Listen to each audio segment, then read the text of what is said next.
Hello everyone, welcome to my YouTube channel. तो guys, जो मेरा वीडियो देखते हैं, मुझे सब्सक्राइब करते आई एम वेरी थैंक्सफुल।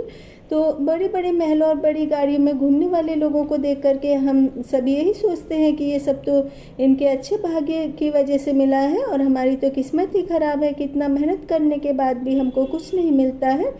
तो देखिए, हम कहीं ना कहीं अपनी हिम्मत, अपना हौसला, अपनी नाउम्मीदगी की वजह से खोने लगते हैं और जीवन में सफलता की सबसे बड़ी कुंजी उम्मीद है, आशा है।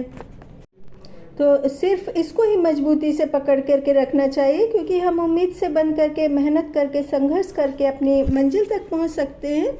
और ये ज़रूरी नहीं कि इस सभी साधनों की उपलब्धता से ही हम जीवन में सफल हो सकते हैं। आप बाबा रामदेव जी को देखिए, वो तो बहुत ज़्यादा पढ़ भी नहीं पाए और फिर भी कितनी सारी कंपनी के मालिक हैं। और बिल गेट्स एजुकेशन भी पूरी नहीं कर सके थे।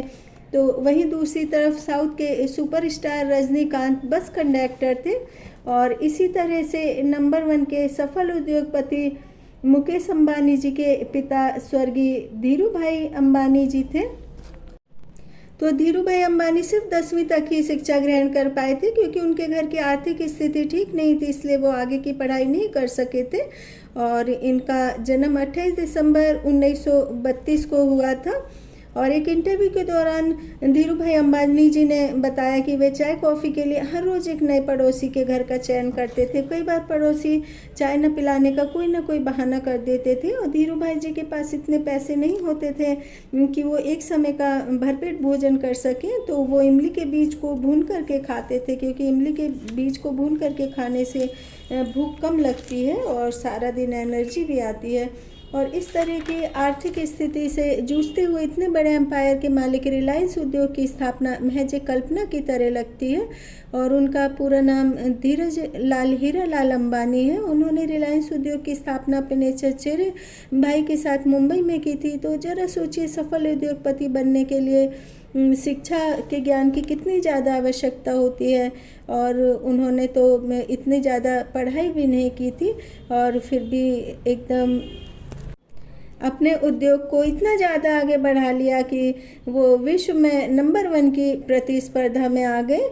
और हमको ये नहीं सोचना चाहिए कि कई सारी परिस्थितियां ऐसी होती है कि हमारी एजुकेशन पूरी नहीं हो पाई या फिर हम जहाँ पर सिलेक्शन चाहते थे वो नहीं हो पाया तो हमारा जीवन ख़त्म हो गया, अब हमारे पास कुछ नहीं है। क्योंकि ईश्वर ने हमारे लिए यदि एक रास्ता बंद किया होता है तो दूसरा रास्ता खोला होता है। तो कभी कभी मेहनत संघर्ष से नहीं घबराना चाहिए, ना ही हमको उम्मीद खोना चाहिए और ना ही निराश होना चाहिए।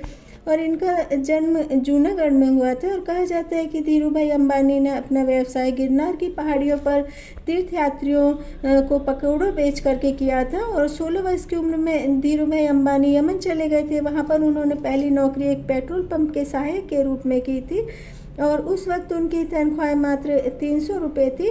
और लोग बोलते हैं कि महंगाई कम थी तो तनख्वाह कम में चल जाता था, लेकिन यदि तनख्वाह कम होती थी, महंगाई कम होती थी तो खर्चे तो उतने बराबर ही होते थे और उसको डिवाइड करके फिर माइनस में ही जाते थे जिनकी तनख्वाह कम होती थी। तो 2 वर्ष बाद धीरू भाई अंबानी को बंदरगाह पर कंपनी के एक फिलिंग स्टेशन के प्रबंधक के रूप में पदोन्नति प्राप्त हुई। और धीरू भाई अंबानी का कोकिला बेन के साथ में विवाह हुआ था और मुंबई में कोकिला बेन के नाम पर एक बहुत बड़ा हॉस्पिटल भी है। और उनके 2 बेटे हैं, मुकेश अंबानी, अनिल अंबानी एवं 2 बेटी हैं, नीना कोठारी एवं दीप्ति सलगाओकर। और रिलायंस वाणिज्यिक निगम का प्राथमिक व्यवसाय पॉलिस्टर की सूत का आयात एवं मसालों का निर्यात करना था। एवं अपने दूसरे चचेरे भाई चंपक लाल दिमानी के साथ यमन में रहते थे। दोनों ने मिलकर साझेदारी में व्यवसाय शुरू किया था और रिलायंस वाणिज्यिक का पहला कार्यालय नरसिंहनाथ सड़क पर स्थापित किया गया। और सिर्फ एक टेलीफोन, एक पुरानी मेज और पुरानी 3 कुर्सियों के साथ एक 350 वर्ग फुट के कमरे से इन्होंने व्यवसाय शुरू किया था। और लोग कहते हैं कि हमारे पास में यदि सुविधाएं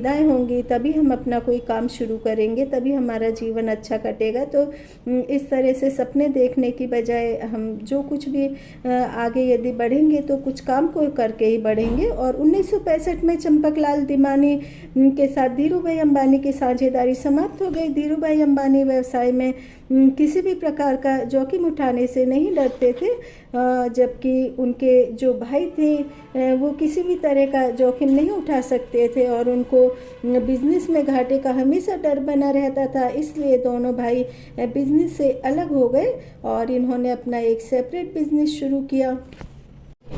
धीरू भाई अंबानी व्यवसाय में किसी भी प्रकार का जोखिम उठाने से नहीं डरते थे। मूल्य वृद्धि होने की उम्मीद में भंडारों का निर्माण भुवनेश्वर मुंबई स्टेट में किया ताकि आर्थिक लाभ कमा करके मुनाफे को बढ़ाया जा सके।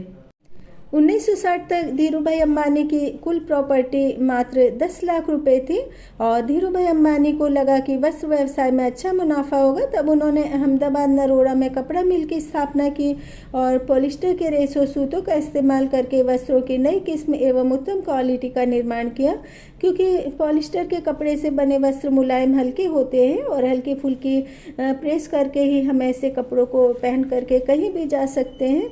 और धीरू भाई अंबानी जी ने विमल ब्रांड की शुरुआत की, जो कि उनके बड़े भाई रमनिक लाल अंबानी विमल अंबानी के नाम पर रखा गया और ये ब्रांड इतना पॉपुलर हो गया कि इस तरह इस ब्रांड के कपड़े मध्यम वर्गीय परिवारों की पहुंच बन गए। और 1975 में विश्व बैंक के एक तकनीकी मंडल ने रिलायंस टेक्सटाइल्स निर्माण इकाई का दौरा किया और धीरू भाई अंबानी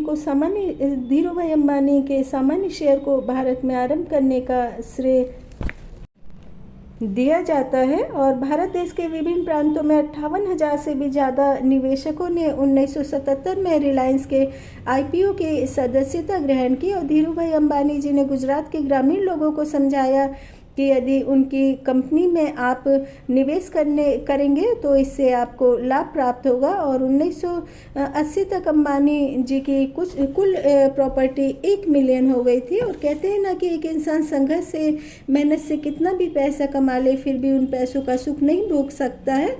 तो धीरू भाई अंबानी भी बहुत बीमार रहने लगे थे और अपने अंतिम समय में तो वे व्हील चेयर पर आ गए थे और डॉक्टर ने मिट्टी के बर्तन में उनको बॉइल्ड फूड खाने की एडवाइस दी थी और ज़्यादा से ज़्यादा वो तरल पदार्थ ले सकते थे। और धीरू भाई अंबानी बिजनेस के घाटे की वजह से 2 बार सदमे में चले गए थे और बिजनेस में घाटे के दूसरे सदमे को वो बर्दाश्त नहीं कर पाए थे और डॉक्टरों की लाख कोशिश के बाद भी 6 जुलाई 2002 में रात के 11:50 के करीब मुंबई के ब्रिज कैंडी हॉस्पिटल में आखिरी सांस ली। और धीरू भाई अंबानी समय समय पर कई विवादों में रहे और उन पर कई तरह के आरोप भी लगते रहे और उनके बड़े बेटे मुकेश अंबानी ने अपनी फैमिली के साथ में उनके द्वारा शुरू किए गए बिजनेस को समय की मांग और सुविधा को देखते हुए कई गुना आगे बढ़ा दिया। मुकेश अंबानी जी सिर्फ 3 घंटे सोते हैं और कंपनी के स्टाफ से पर्सनली मिलते हैं, कर्मचारियों का समय समय पर वेतन बढ़ाते हैं, पदोन्नति करते हैं